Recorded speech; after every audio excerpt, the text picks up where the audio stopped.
Poucos desejam ter uma palavra de Deus ao teu coração, quantos desejam ouvi-la? Êxodo capítulo 12,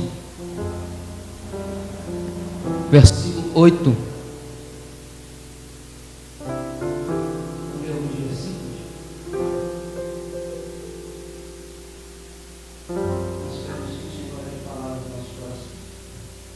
Êxodo capítulo 12, versículo 8. E naquela noite comerão a carne assada no fogo e pães sem fermentos, com ervas amargas o comerão.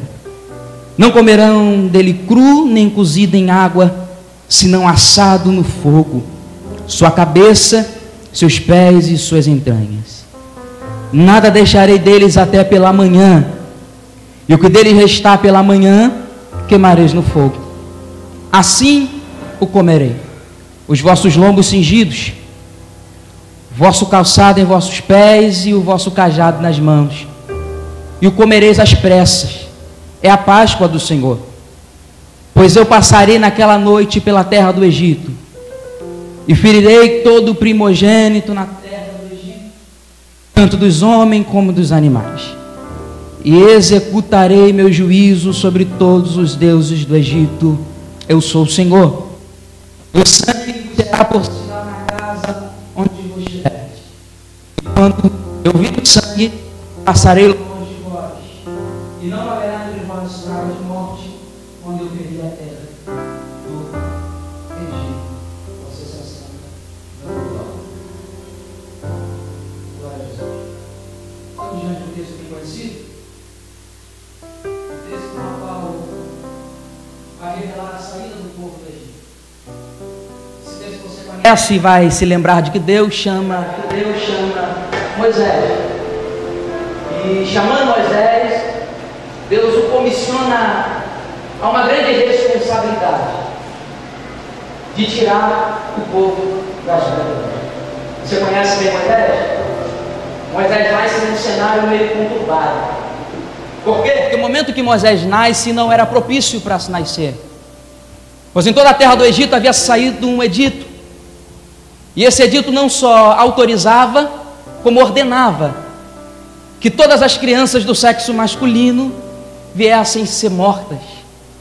Mas quando eu olho para esse texto eu me impressiono, porque quando eu olho eu posso ver a provisão de Deus, eu posso ver a mão de Deus dentro desse texto. Por quê? Porque o cenário não era propício para ninguém nascer, mas Moisés nasceu. O cenário não era propício para ninguém crescer, mas Moisés cresce. O cenário não era propício para a vida, mas Deus preserva Moisés para poder viver. O cenário era de morte, mas Deus surpreende o cenário, e aonde o cenário era de morte, Deus faz Moisés viver.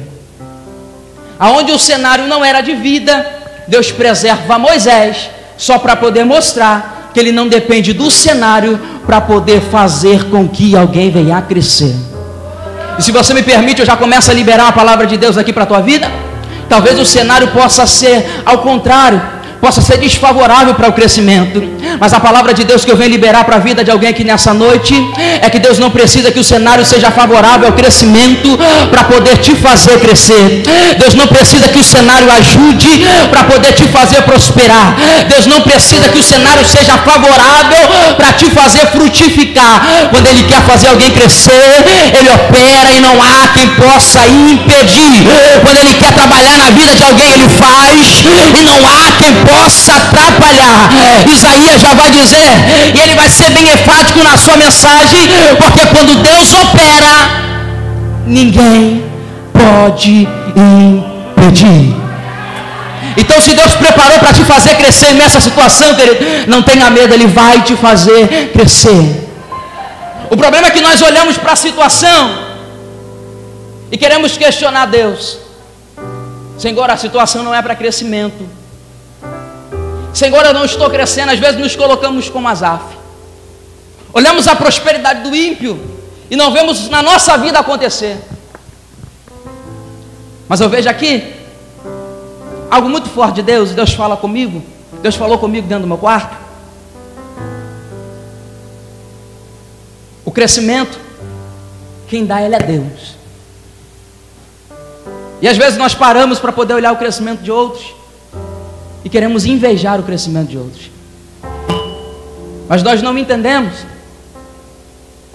que também existem crescimentos que não provém de Deus. Quer ver uma prova? 1 Reis capítulo 1. Davi está doente. Adonias agora pega e assume o trono. Ele reina. Está crescendo. Tem uma festa. Todo mundo adorando e dizendo: viva o rei Adonias. Só que a promessa de Deus de crescer e sentar no trono era para Salomão. E Adonias está lá, crente que estava crescendo, que o crescimento dele era da parte de Deus. Mas Deus se apresenta agora, arranca Adonias do trono e coloca Salomão no trono. E Salomão cresce. O problema é que nós queremos olhar para alguns e não vemos que o crescimento de alguns não são de Deus. Como eu identifico o crescimento que não é de Deus? Quem não cresce por Deus, usa o seu crescimento para abafar alguém. Quem não cresce por Deus, usa o seu crescimento para poder diminuir alguém. Quem não cresce por Deus, usa o seu crescimento para querer abafar o ministério de alguém. Sabe por quê? Porque quem não cresce por Deus é assim. Quando ele prega e o negócio acontece, ele fala: eu estou pregando e está acontecendo. A agenda está cheia, tem compromisso. Eu louvo e a glória de Deus inunda a igreja. E você, quando louva, nada acontece. Mas eu libero mais um recado de Deus para a tua vida aqui. Aguarda o crescimento de Deus.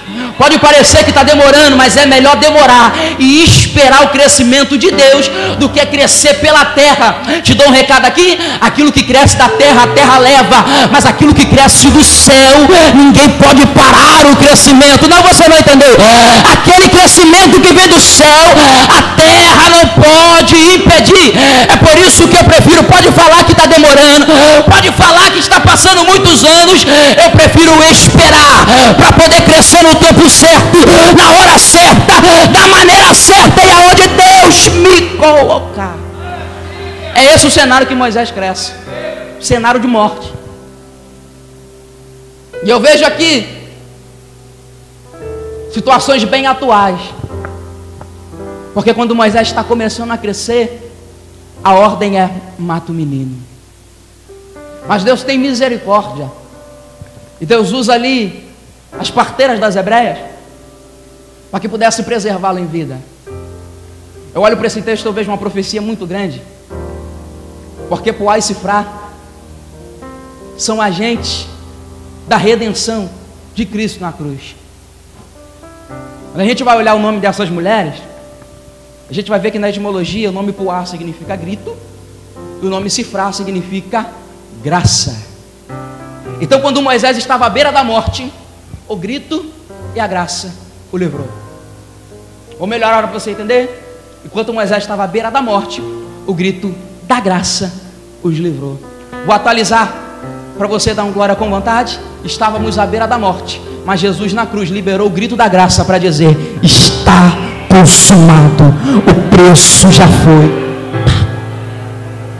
Esse é o cenário. Moisés cresce, e Moisés cresce sendo preparado para ser rei. Moisés é estudado na medicina, na astrologia, na astronomia. Moisés é preparado para ser guerreiro. Mas certo dia, quando Moisés vai ao deserto fugido do Egito, enquanto ele salva as filhas de Jetro, ou Reuel, como você preferir, e casa-se com a sua filha mais velha, por nome de Zípora, Moisés agora começa a pastorear. Moisés começa a cuidar de ovelhas. Mas há uma contrapartida aqui, é um controverso, porque Moisés não foi preparado para cuidar de ovelha. Moisés foi preparado para reinar, para guerrear. Moisés foi criado para ser príncipe, e príncipe não tem preocupação em cuidar do povo. Príncipe tem preocupação em ganhar batalhas e triunfar. Quem cuida do povo é o rei. O príncipe vai para a guerra. E Moisés, quando está no monte, Deus se apresenta a Moisés. A quem não gosta de ir para o monte, eu respeito, mas eu tenho algo para a minha vida aqui, que tem gente que gosta que Deus desça lá no quarto dele e fale com ele. Eu gosto muito. Se eu não parar no meu quarto e não pegar a Bíblia para ler, Jesus não fala comigo. Mas eu entendo que monte é lugar de propósito. O problema é que nós entramos pela porta da casa do Senhor e queremos algo da parte de Deus. Eu estou usando o simbolismo do monte só para você entender. E por muitas vezes nós falamos, hoje eu não vou. Por quê? Porque Deus está em todos os lugares. Olha a nossa atitude. A minha atitude é, eu fico, porque Deus vai até a mim. Só que quando Deus quis falar com Moisés, Deus não foi até Moisés. Moisés teve que ir ao encontro de Deus. E há quem prefira que Deus venha até ele. Querido, antes que Deus se levante para poder falar comigo, já quero eu estar disposto para poder ouvir a voz dele. Aqueles que esperam Deus vir, mas daqueles que vão até ele. Certa vez Jesus passando pela cidade, eu lembro até hoje, o pastor Luciano pregou certa vez sobre o leproso. Vem um leproso correndo até Jesus. Ele poderia esperar Jesus descer, mas ele prefere ir até Jesus. E quando ele chega perante Jesus, ele se ajoelha e o adora. Jesus pergunta, quer ser limpo? Quer ser curado? A preocupação daquele homem não foi chegar para Jesus e me cura, me limpa, me restaura. Não, a preocupação dele foi de ir até Jesus e adorar a Deus. Porque a adoração é a chave. Moisés vai até um monte. No meio do monte, Deus se apresenta a Moisés e fala, Moisés, chama ele para libertar o povo. Por quê? Porque eu ouvi. Olha isso. Eu ouvi o clamor do meu povo em meio à terra do Egito. Isso é crucial e mexe muito no meu coração, aquilo de balançar. Porque o povo está escravizado, o povo está cativo, o povo está exilado, mas mesmo em meio ao exílio, Deus consegue ouvir a adoração. Mesmo em meio ao cativeiro, Deus consegue ouvir do povo a adoração. É por isso que Deus fala com Moisés, Moisés, eu estou te chamando para libertar o povo só porque eu ouvi a adoração. Eu não estou te chamando para libertar porque eles pregam bem, porque louvam bem, porque tem uma boa oratória, uma boa retórica. Não. Eu estou te enviando para libertar eles porque eu ouvi o clamor. Sabe uma coisa que mexe com o coração de Deus? É gente que está vivendo uma situação desfavorável para adorar, mas prefere adorar.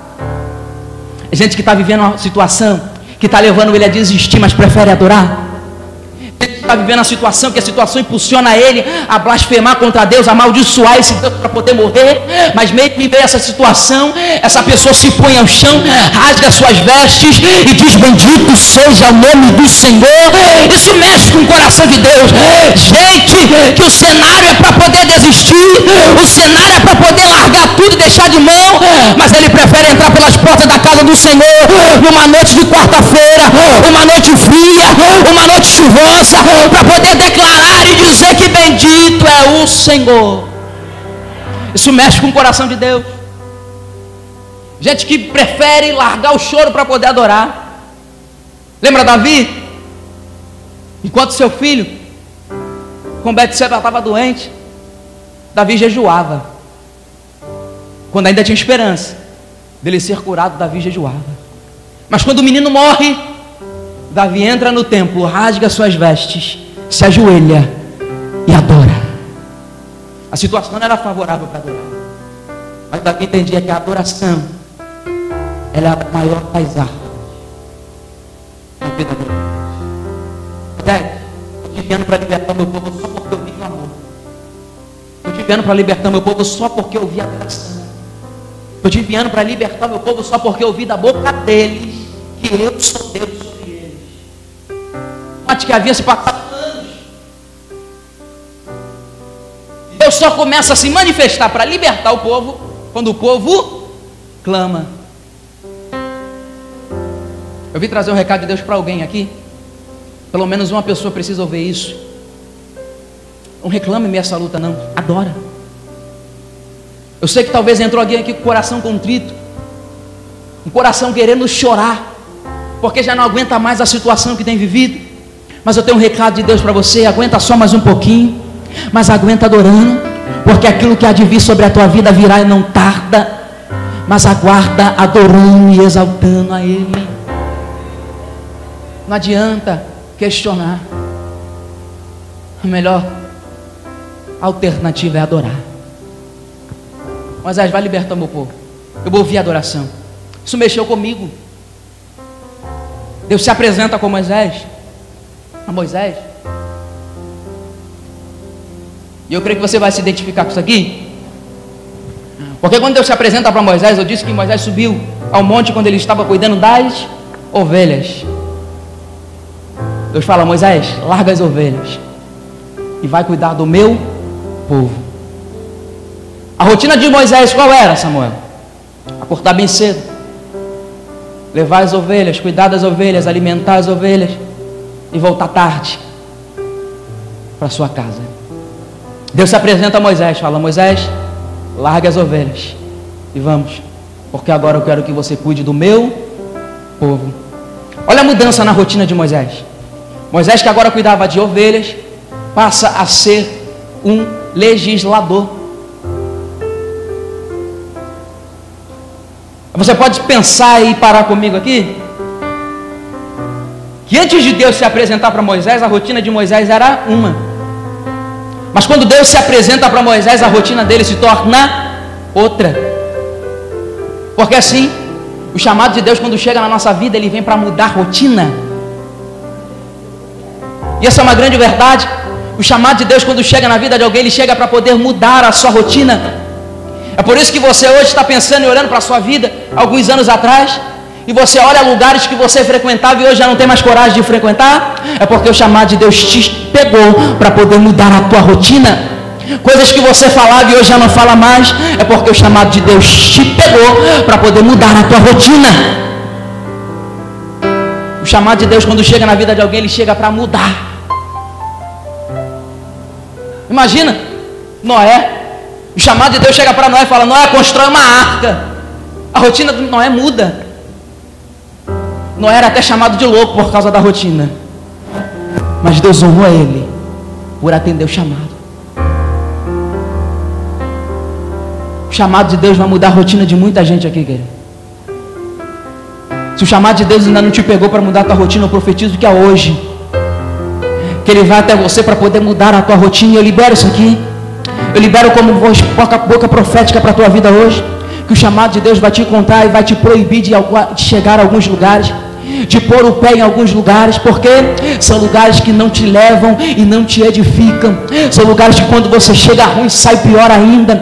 Eu profetizo aqui hoje que o chamado de Deus vai chegar sobre a vida de alguém e vai selecionar as suas amizades, vai selecionar quem vai sentar à tua mesa.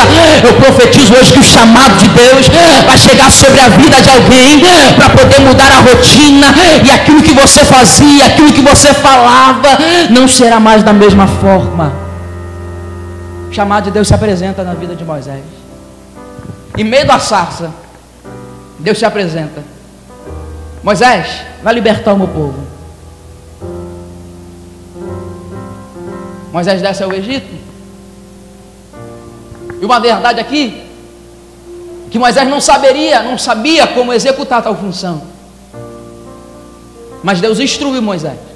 Moisés desce ao Egito, já chega diante a Faraó. E note que eu disse aqui que Deus falou com Moisés no monte, que o enviou para libertar o povo. Mas Moisés, quando chega para Faraó, ele diz assim para ele: olha, eu vim a mão de Deus para que você liberte o povo para lá dar um culto no deserto. Presta atenção. Eu quero que você liberte o povo para que possamos ir ao deserto e cultuar. Você pode pensar comigo, parece meio paradoxal de olhar para isso, por quê? Porque o povo está cativo, e não adiantaria de muita coisa tirar o povo do cativeiro e levar para o deserto para poder adorar. É trocar 6 por meia dúzia. Mas tinha propósito de Deus por trás disso. A adoração do povo em meio ao Egito era prejudicada. Por quê? Porque no Egito eles não podiam adorar a Deus com intensidade. Porque o Egito proibia alguns ritos de adoração. O Egito proibia algumas vozes de adoração, a partir do princípio que o Egito não gostava de quem era pastor. Os egípcios não gostavam de quem vivia do campo. Por isso que quando o povo entra lá em Gênesis, chamado por José, eles são postos numa terra distante, na terra de Gósen. Os egípcios não gostavam desse contato. Isso prejudicava a adoração. Então Deus prefere que levar eles para o deserto, para eles adorarem em meio ao deserto. Por quê? Porque deserto não impede a adoração de crente. Deserto não impede a adoração de crente. Egito tenta impedir, mas deserto não. Deserto só impulsiona a adoração. Egito tenta atrapalhar, mas deserto não. Deserto só aumenta o nível da adoração. Porque quando eu estou no Egito, estou sendo humilhado, eu quero adorar, mas não posso fazer algumas coisas que eu quero. Mas quando eu estou no deserto, não tem ninguém que possa me impedir de adorar Ele. Mas em meio ao deserto, sem água, sem comida, não tem problema. O deserto só me impulsiona a poder adorar a Ele. A gente que era crente não entra no deserto, querido. Faz brotar água da rocha. Faz fruto do céu. Isso é coisa só para quem crente. Só para quem está vivendo o chamado de Deus. Libera o povo. Vamos para o deserto, vamos adorar e vamos retornar. Mas o propósito de Deus era libertar o povo. Porque a fala de Moisés é: retornaremos. Moisés está falando do presente para algo que está no futuro. E a proposta de Faraó e a réplica de Faraó para ele é: não vai. Por quê? Porque eu não vejo esse Deus que vocês vão adorar.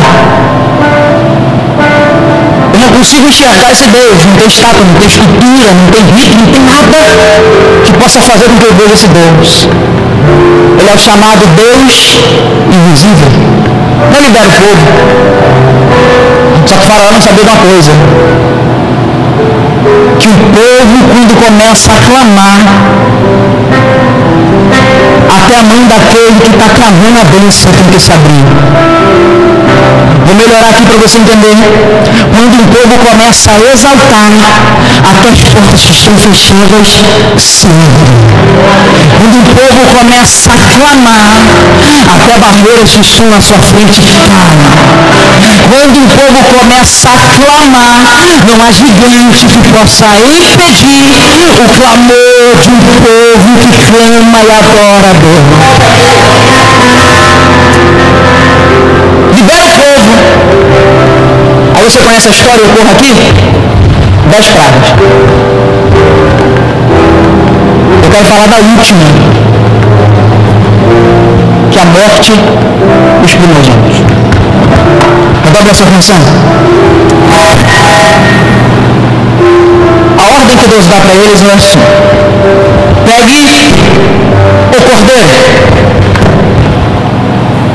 macho de sinis, simbolins, puro, leve para dentro de casa, faça o assado e coma. Não desperdice o sangue, mas pegue o sangue, passe nos umbrais, nas bordas das portas e feche a porta e não saia até que venha amanhecer, porque pela madrugada eu passarei e ferirei o terra do Egito. Não dá para pregar sem falar de Jesus, querido, porque Deus é bem enfático em dizer para eles: pegue o cordeiro. Mas quando na verdade seriam usados diversos cordeiros. Deus poderia dizer para Moisés: Moisés, pegue os cordeiros e distribuam por casa. Mas Deus fala: Moisés, antes que meu povo pegue o cordeiro. Por quê? Já para poder mostrar para ele que o cordeiro é um.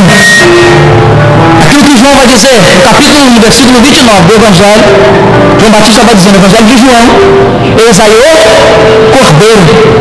João Batista não diz: eis um dos cordeiros. João Batista diz: eis o cordeiro, porque ele é único. pegue ele, entre, dentro de casa, coma, não desperdice o sangue, passe nos umbrais da porta e feche a porta sobre si. Por quê? Pela madrugada eu passaria e feriria o povo do Egito. Agora que você aprendeu, eu começo a pregar. Olha para cá. O cordeiro, dentro de casa, pegar o sangue e passar nos umbrais da porta, simbolizando o sangue de Jesus, e fechar a porta. E é isso que eu quero pregar para a tua vida hoje. Fechar a porta. Entra, fecha a porta e não saia até que amanheça. Por quê?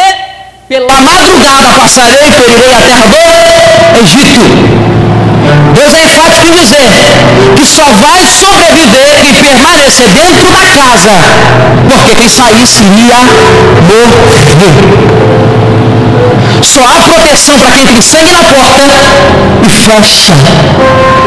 Está dentro, está guardado, está protegido. E sabe algo que mexe com a minha cabeça aqui? É que nós hoje preferimos ficar do lado de fora, ou às vezes até do lado de dentro. Me perdoe a sinceridade, até do lado de dentro, mas com a porta aberta. O problema é que estamos em meio ao Egito, e quando a réplica, a resposta de Deus, a palavra de Deus é entra e fecha a porta, nós até entramos, mas deixamos a porta aberta. Nós até entramos e deixamos a porta aberta para o Egito. Mas eu vim trazer o recado de Deus para alguém que hoje entra e fecha a porta. E não sai até que amanheça. Já foi falado aqui hoje pela madrugada, porque pela madrugada Deus passará para poder ferir a terra do Egito e só vai permanecer com vida quem estiver do lado. Entra! E fica pela madrugada lá. E a verdade é que a madrugada é fria. A madrugada tem um sereno. Na madrugada parece que as coisas começam a perder algum sentido. É na madrugada que o homem começa a questionar a sua existência. É na madrugada que o homem começa a questionar Deus. É por isso que Deus já fala para eles: entre e fica dentro, porque vocês estão dentro, eu guardo.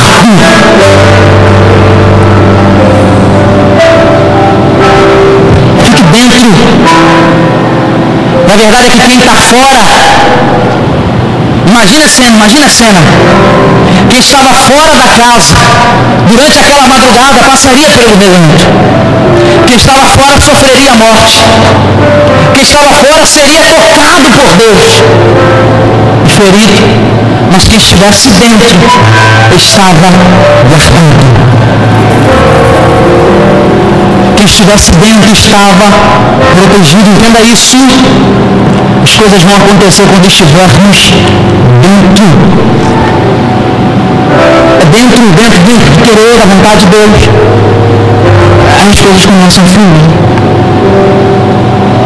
Quem está lá fora está plausível a tudo isso. Se o vento vier, o vento leva. Se a tempestade vier, molha. Mas quem está dentro, está guardado. Quem está dentro, está protegido. Aí sabe aqueles negócios que Deus fala com a gente dentro do quarto quando a gente está orando? Deus falou comigo, Samuel. Entenda uma coisa, quando você está dentro, eu guardo. Porque pela madrugada o inimigo pode até te tentar, mas se você está dentro, eu tenho um consolo para você. Se você está dentro, eu tenho um refrigério para você. Se você está dentro, eu tenho um clima para você deitar a sua cabeça e descansar. Se você está dentro e sentir fome, eu tenho comida. Se está dentro e sentir sede, eu tenho água para saciar a sua sede. Quem está dentro está guardado, porque Deus é como um muro para poder guardar. Uma grande verdade é que Moisés aprende isso e leva para a sua vida, porque no Salmo de número 91 ele vai dizer: aquele que está dentro e habita na casa que está marcada pelo sangue do Cordeiro de Deus, a sombra do Onipotente descansa. Eu vim aqui só para te fazer entender isso. Eu tenho que estar dentro. Eu só vim hoje para você entender isso. Eu preciso estar dentro.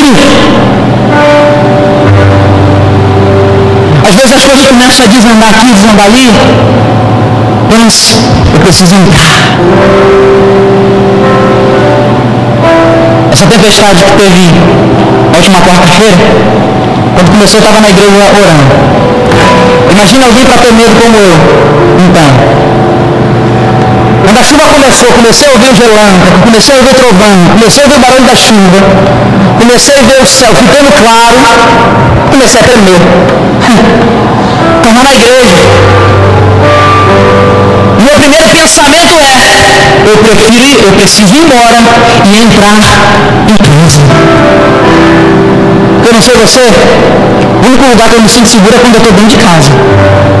Eu posso estar na igreja, eu posso estar no shopping, posso estar até no hospital, mas eu só me sinto seguro quando eu estou dentro de casa. Aí comecei a me tremer, imagina. Me tremia muito, me tremia mais que varavento. Por quê? Porque eu estava fora, mas eu queria ir dentro. Quando a chuva cessou um pouquinho, quando eu cheguei em casa e eu deitei, eu respirei fundo e agradeci a Deus e disse: Senhor, obrigado, porque agora eu estou dentro, eu estou seguro, eu estou guardado. Eu estava lá fora, medroso como eu, tremendo. Eu tenho pouco chorar, Jesus. Mas quando eu entrei, já nada mais me fazia medo. Nada mais me atemorizava. Porque eu já estava dentro. E quando eu estou dentro, eu estou junto do Pai. Quando eu estou dentro, o Pai me abraça, o Pai me segura. Samuel, eu estou dentro, mas eu tropecei, não tem problema, você está dentro, o Pai te pega e te põe de pé. Samuel, eu estou dentro, mas eu quero desistir. É normal querer desistir. O que não pode é não querer ouvir a voz de Deus. Samuel, eu estou dentro, mas está tudo revirado na vida. Está tudo de cabeça para baixo. Está tudo cooperando para estar errado. Eu vim liberar a palavra de Deus para a vida de alguém aqui. Permaneça onde Deus te colocou. Pode parecer hoje que nada vai acontecer. Pode parecer hoje que está tudo errado. Mas eu libero aqui uma palavra de Deus para a vida de alguém. A tua perseverança vai produzir o milagre que você tanto espera. Eu vim liberar para a vida de alguém que nessa noite poucos estão recebendo. A tua perseverança vai produzir o milagre que você tanto espera. A tua busca vai produzir aquilo que você tem clamado. Mas Samuel, eu entro no meu quarto, eu ajoelho para orar e palavras não saem. Não tem problema, Deus escolhe as suas lágrimas. Ele conhece o teu coração. Ele sabe das suas intenções. Ele me trouxe aqui nessa noite como boca dele para te dizer: permaneça só mais um pouco.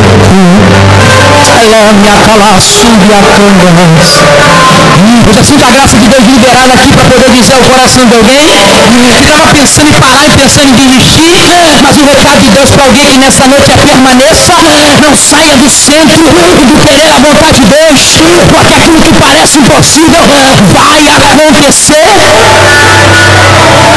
Tem gente que entrou aqui hoje, pastor, eu não acreditar, mas eu creio que hoje vai acontecer. Eu vim para te encorajar, permaneça, porque a tua casa é do céu. Permaneça, porque a tua família é do céu.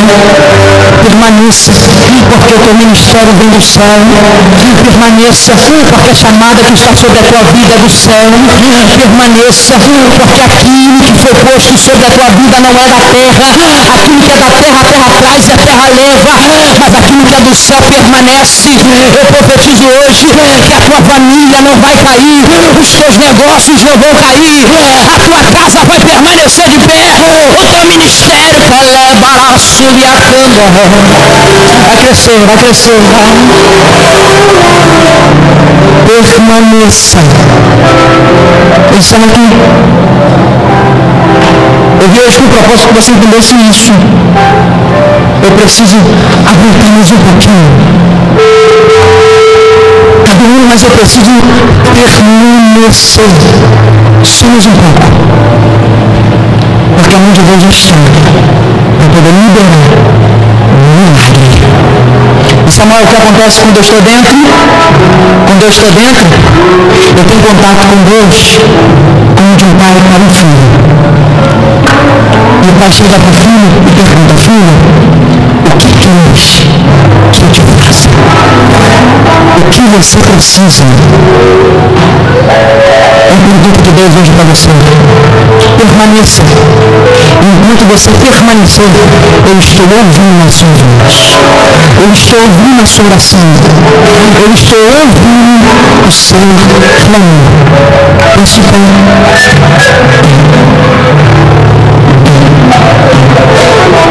você precisa saber daqui hoje com certeza. Eu tenho que permanecer. Feche os olhos. Feche os olhos. Deus, em nome de Jesus, para que está um povo que veio te adorar. O povo que não olhou para a situação, o povo que não olhou para a noite, não olhou para a chuva, não olhou para o tempo, mas entendeu que o melhor lugar para permanecer é dentro, junto a ti, aos seus pés te adorando. Por isso que nessa noite nós, como igreja, nós ouvimos a ti, ó Pai. Senhor, eu como boca tua aqui, Pai, eu quero declarar sobre a vida dos santos que nada vai impedir o crescimento deles. Senhor, eu quero liberar sobre a vida de alguém hoje que o impossível vai acontecer. Deus, eu quero liberar sobre a vida de alguém aqui hoje batismo pelo Espírito Santo. Deus, eu quero liberar sobre a vida de alguém aqui nessa noite a cura. Eu quero liberar sobre a vida de alguém aqui nessa noite, Senhor, a restituição. Hoje à noite, ó Pai, que nós iremos pedir a Ti, porque nós entendemos o segredo da permanência aos Teus pés. Convidar-se a fundo a remandar o Espírito Santo. Toca nesse homem, essa mulher, Pai. Traz o Deus que está no nosso coração. O Senhor sabe que pessoas entraram aqui pensando em desistir. Eu te peço, ajuda ele. Ajuda ele. Senhor, sonda onde eu não posso sondar. Sonda o coração. Vá no íntimo. Mostra para eles que o Senhor ainda é Deus. Mostra para eles que o Senhor ainda faz. Mostra para eles que o Senhor ainda é. Que o Senhor é o Deus da impossibilidade.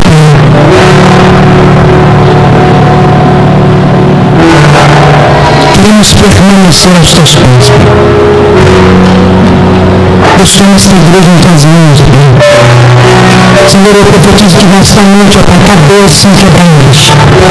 Deus, eu profetizo que nesta noite bênçãos são quebradas. Senhor, eu profetizo que nesta noite o gigante cai por terra. Ó Deus, eu profetizo que nesta noite as barreiras caem por terra. O Senhor se apresenta aqui neste lugar como Jeová Jireh, o Deus da provisão, para poder liberar vitória sobre a vida de alguns aqui, para poder liberar vitória sobre a vida de alguns aqui. Ó Deus, o Senhor veio para liberar vitória na vida daqueles que entendem o segredo da permanência.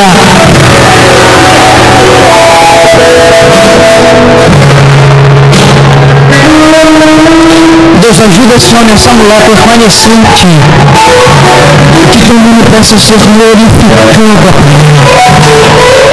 A Deus, enquanto estivermos juntos, ouve nossa voz, ouve nossas orações, glorifica o teu nome. Glorifica